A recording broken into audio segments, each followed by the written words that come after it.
അതിർത്തി ജില്ലകളിലെ നിർബന്ധിത സേവനത്തിൽ നിന്ന് IAS-കാരെയും KAS-കാരെയും ഒഴിവാക്കാൻ സംസ്ഥാന സർക്കാർ തീരുമാനിക്കുന്നു. സംസ്ഥാന തലത്തിലുള്ള ഫീൽഡ് വകുപ്പുകൾക്കും ജീവനക്കാർക്കും മാത്രം നിർബന്ധിത സേവനം നൽകിയാൽ മതിയെന്നാണ് സർക്കാരിൻ്റെ പുതിയ തീരുമാനം. സർക്കാർ തീരുമാനത്തിനെതിരെ എതിർപ്പുമായി സർവീസ് സംഘടനകൾ രംഗത്ത് വന്നു കഴിഞ്ഞു. സംഘടനാ പ്രതിനിധികളുമായി വ്യാഴാഴ്ച ചീഫ് സെക്രട്ടറി ചർച്ച നടത്തുമെന്നാണ് ഞങ്ങളുടെ ബ്യൂറോ മനസ്സിലാക്കുന്നത്. VA ഗിരീഷ് ചേരുന്നു വിവരങ്ങളുമായി തിരുവനന്തപുരത്ത് നിന്ന്. ഗിരീഷ്, പറയൂ വിശദാംശങ്ങൾ.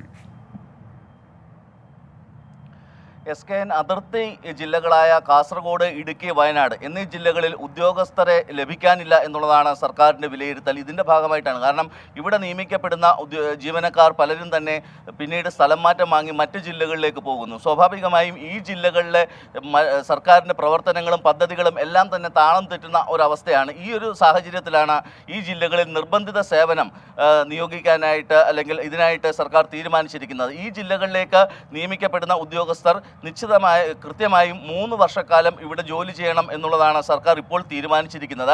ഇതിൻ്റെ ഭാഗമായി പക്ഷേ IAS-കാരെയും KAS-കാരെയും ഇതിനകത്ത് നിന്ന് ഒഴിവാക്കുന്നതിന്, ഈ നിർബന്ധ സേവനത്തിൽ നിന്ന് ഒഴിവാക്കാനാണ് സർക്കാർ തീരുമാനം. ഇതിനെതിരെയാണ് ജീവനക്കാരുടെ സംഘടനകൾ വലിയ എതിർപ്പ് ഉയർത്തുന്നത്. കാരണം ചില ഫയലുകളിൽ പെട്ടെന്ന് തീരുമാനമെടുക്കേണ്ടതുണ്ട്. അങ്ങനെ തീരുമാനമെടുക്കണമെങ്കിൽ KAS-കാരുണ്ടാകേണ്ടതുണ്ട്. ഈ KAS-കാരെ ഇതിൽ നിന്ന് ഒരു കാരണവശാലും ഒഴിവാക്കാൻ കഴിയില്ല എന്നുള്ളതാണ് സർവീസ് സംഘടനകൾ മുന്നോട്ട് വെക്കുന്ന ഏറ്റവും പ്രധാനപ്പെട്ട വാദം.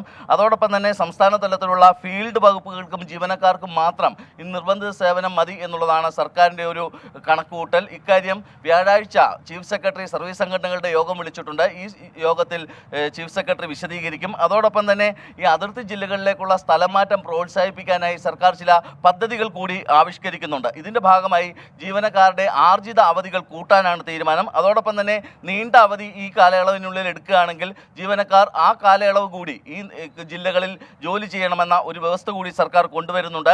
ഇങ്ങനെ തുടരുന്നവർക്ക് പൊതുസ്ഥലം മാറ്റത്തിൻ്റെ ഭാഗമായല്ലാതെ പിന്നീട് സ്ഥലം മാറ്റം നൽകാം എന്നുള്ളതാണ് സർക്കാർ മുന്നോട്ട് വെക്കുന്ന ഏറ്റവും പ്രധാനപ്പെട്ട ഒരു വാഗ്ദാനം. അതോടൊപ്പം തന്നെ നിർബന്ധിത സേവനത്തിലുള്ളവർക്ക് അവർ ആവശ്യപ്പെടുന്ന ജില്ലകളിലേക്ക് പിന്നീട് പ്രഥമ പരിഗണന നൽകണമെന്നും സർക്കാർ ഇപ്പോൾ നിർദ്ദേശിക്കുന്നു. ഇക്കാര്യങ്ങളിലൊക്കെയുള്ള ഒരു ചർച്ച 9-ാം തീയതി സർവീസ് സംഘടനകളുമായിട്ട് ചീഫ് സെക്രട്ടറി നടത്തും. ഇതിന് ശേഷമായിരിക്കും ഇത് സംബന്ധിച്ച അന്തിമ തീരുമാനത്തിലേക്ക് സർക്കാർ കടക്കുക. SKN.